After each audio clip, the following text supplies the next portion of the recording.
Your nightly news with Joe Palmer begins now. Good evening, everyone. A 33-year-old motorcyclist has died in a crash in Devonport this morning. Police say the motorbike collided with a car towing a caravan on Steele Street at around 10:30. Officers are investigating and ask anyone who witnessed the crash to come forward. The government has today launched a new campaign in an effort to bolster teacher numbers in rural Tasmanian schools. It comes as the state undertakes its latest recruitment drive, with more than 100 new teachers preparing to enter classrooms next year. Showing off Tasmania, these videos designed to attract a new wave of teachers to the state's classrooms.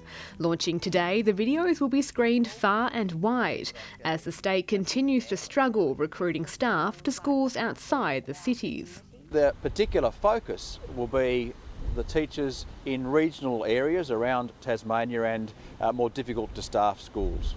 Announcing 113 new roles have now been filled to begin teaching next year.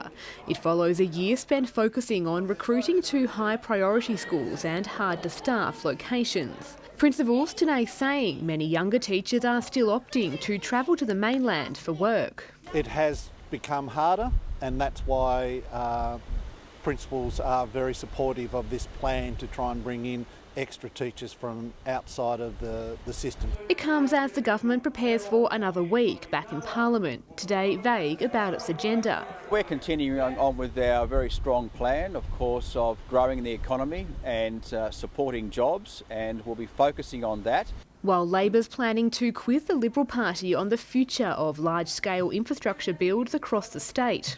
A number of key projects in Tasmania are either very significantly delayed or they're significantly over budget.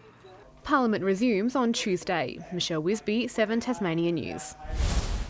Disturbing footage has emerged from the Royal Hobart show of an injured rodeo bull that had to be put down, and a warning: viewers may find the following footage distressing. Brightside Animal Sanctuary today posted the clip on social media of the bull limping with a broken leg at an event hosted by the MC Rodeo Company on Friday. It's understood the animal had to be euthanised soon after. In a statement, MC Rodeo Company owner Mick Wiley said it was an unfortunate incident, but they are very few and far between. And the company does everything in its power to ensure the safety of its animals. The Show Society's Scott Gadd said there are strict animal wellbeing protocols in place, and he's now in talks with the rodeo organisers. A popular Tasmanian cheesemaker is celebrating the brand's new organic status, a certification almost 2 years in the making. Bruny Island cheese has paired up with Huon Aquaculture to achieve the goal, but the farmers say it's about much more than just a title. These two farmers working together to achieve organic certification. Popular Tasmanian brand Bruny Island cheese now claiming the title for its products. There's been a lot of work in that. So we've been farming over the river for about 3 or 4 years now, and really we started that organic conversion process right from the beginning. Reached with the help of Huon Aquaculture, the two neighbours sharing farmland in the Huon Valley, using recirculated water from the Judbury hatchery to irrigate this now organic field, harvesting the grass to feed dairy cows used to create these products. Fresh green grass, silage making from Nick, so he can farm right throughout the year, and giving a full accessibility to full nutrient water right throughout the year. It's been fantastic. Labelling it a win-win and a waste-free alternative. It's a great opportunity for Nick to actually look after our property as well, probably, and caretaking it for a little bit better than what we can, as he's a little bit closer to that stock. Together looking after 2 kilometres of the Huon River. Today, with the help of the Huonville Scouts, planting trees to prevent agricultural runoff into the water. It's part of the farm's requirement to have at least 5% of the land set aside for conservation. I'm very happy to say that together we've actually allowed over 20% of our land made available for riparian zones. So we're doing a whole bunch of tree planting at the moment, fencing off the river. Already planting hundreds of trees right along the river. Michelle Wisby, 7 Tasmania News. Cyclists had an extra push around Launceston's hilly streets when trying out the latest range of e-bikes at an annual expo. The Bicycle Network says the price of e-bikes has come down in recent years, with batteries lasting up to 80 kilometres and costing only 15 cents to charge. Electric bikes take the sting out of the hills. With an electric bike, you don't need to sweat or work as hard.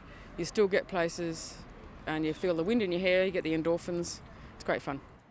It's the first time the expo has been held in Launceston after spending several years in Hobart. Every year, thousands of babies are born sick or premature across the country. Today, around 200 Tasmanians pounded the pavement to raise money and awareness for the 10th annual Walk for Prems. This loving mother gazing down at her 3-month-old daughter who was born premature. But today, she's also walking for her son Nate, who was born at 27 weeks in August 2017. Sadly, he only lived for 4 months. You'd never think of it happening to you as a person. You hear of stories, but you never think it happens. So when it does, it's a shock and it's really, really hard, but you've got no choice but to push through. Nate's memory displayed on the T-shirts of supportive team members. Today, joining hundreds of other families, putting one foot forward for babies who have had a tough start. Today we are here for Walk of Prems, which is for a charity event called Life's Little Treasures. Life's Little Treasures raises money for families with premature and sick babies. The avid walkers striding together with others across the country for the cause. Having to leave a child in hospital or unfortunately losing and sadly losing a child is hard on anyone, I would say. So just being there and raising those much needed funds, anything you can do is amazing. While reminding parents like Ashley they are not alone. It's amazing to see how many people go through it, even though it's horrible, but everyone comes together as one and the support is just incredible. Ruby Kamain, 7 Tasmania News. Punters have gone hog wild for pig racing on the northwest coast. Not only were the speedy swine a spectacle for fans, they also raised thousands for charity. If horse racing is the sport of kings, then pig racing is the sport of bling, with a sparkling coat adorning each tiny trotter. $90 here, I'm going to sell him quickly. 900, 100 on the bell, ring-a-ding-ding. Punters empty their piggy banks and bid on their favourite to bring home the bacon. Black, go black, boys go black. Pre-race, it's all about raising as much money as possible for projects sponsored by the Somerset Rotary Club. The race caller hams it up a bit. Years of training these pigs, and they're only 7 weeks old. Then they're off. 2, 1, racing, and away they go. It's a beautiful start by the blue pig out in front. Navigating through obstacles, opening gates, even climbing a ramp. Ironically, this race was sponsored by a local butcher. In the end, the silver pig made the cut. What a pig! What a pig! The silver has taken it out, gold's got second. The Rotary Club was the biggest winner, making $8,000 for the day. So what motivates a pig to go through all this effort to get to the end? Just a little bit of milk in a bowl. One thing I can't train them for at home is to get used to the crowd. I haven't got to rent a crowd at home, so that just takes probably 2 or 3 races. Oh, first race, win. $315, laughing. Tom Johnson, 7 Tasmania News. The Hobart Hurricanes have had another tough loss in the WBBL. Heather Knight was the standout with the bat, finishing on 61 not out from 49 balls as the Canes ended on 8 for 123. But the Brisbane Heat fought back to reach their target with just 1 ball to spare. The Tassie Tigers have come from nowhere to lock in a semi-final berth in the Hockey One League. Despite an early goal to Sam Cambridge, the Tigers trailed 5-1 early in the third quarter before Kookaburra skipper Eddie Ockenden helped turn it all around, scoring a hat-trick with the match-winning conversion coming with 70 seconds left on the clock. And it goes in. Eddie Ockenden. To come back like we did was really fantastic because we've got a good group and really confident guys, and we certainly had a lot of chances at the end.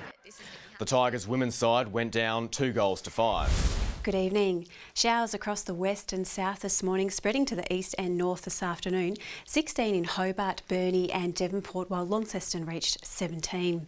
18 the state's top at Fingal and St Helens. 15 degrees for King Island, Flinders Island, Smithton, Grove and Strawn. Low Head and Ooze 14. 8 degrees at Lyawini. A band of low and middle level cloud to the west of Tasmania is associated with a trough that moved over Tasmania during the day. Further afield, in a colder southwesterly airstream sat over the southeast of Tasmania and the Southern Ocean. Thunderstorm activity across the north. Tomorrow, high over the southeast will extend a ridge through central Australia. A cold front will approach southwest WA. Coastal waters and west to southwesterly winds up to 20 knots. Swells to 2 to 3 metres in the south, below a metre in the north. And a gale warning tomorrow from Tasman Island to Low Rocky Point. A strong wind warning from the northern tip of Flinders Island to Tasman Island and from Low Rocky Point to Sandy Cape. Tomorrow's forecast now 19 and partly cloudy in Hobart. Partly cloudy conditions, becoming windy for Dover, 19 at Ooze. Launceston partly cloudy and 19. Devonport 18 and 16 on the way for Scottsdale.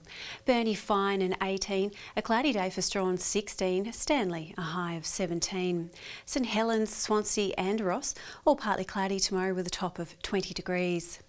To Tuesday now, and a fine day apart from showers developing about the west and far south later. Wednesday, light early morning showers for the south, but fine elsewhere. And on to Thursday, things are warming up with a fine day on the way. Hot conditions expected in the southeast. Darwin tomorrow, showers and 31. Brisbane looking at a top of 27, 22 in Sydney, 24 for Canberra, Adelaide 23. Melbourne 23, Adelaide and Perth both fine and 25 degrees. And right now it's 14 in Hobart, 16 in Launceston, sunny in Devonport and 14. Jo, a few fine days on the way with things warming up on Thursday and Friday. That's all from me. Beautiful. Thanks so much for that, Laura. That's all from the team for now. Thanks for your company. Good night.